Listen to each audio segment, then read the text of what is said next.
Hi, I'm Chris Proctor. I'm the Design and Engineering Manager for the Transport team at Hackney Council. My team look after most of the engineering initiatives, particularly cycling ones, and that includes the stuff like the cycle parking and the car bike port that we're about to talk about today.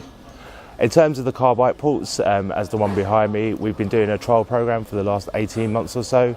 We've got 4 of these in the borough at the moment, and they're on a two-month rotation across sites. They're put in largely in response to demand and requests from residents. The primary reason for doing this trial programme, we get a lot of requests for cycle parking across the borough, and we try and be as responsive as possible, but obviously budgets are limited. So therefore, what we found is we were going and putting in cycle stands in response to requests from residents, and then find they weren't being used.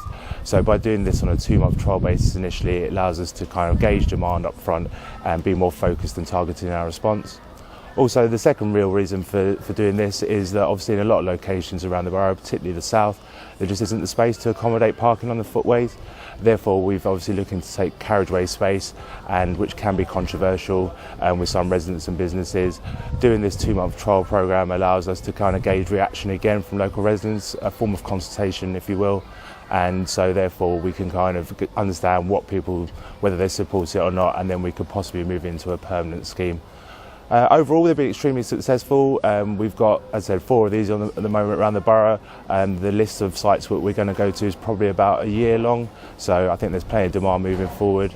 In terms of cons or negatives from them, obviously I think the green car is a bit Marmite. Certainly some of the responses we've had from some of the residential areas is that they support the principle of the scheme, but not necessarily the green car. So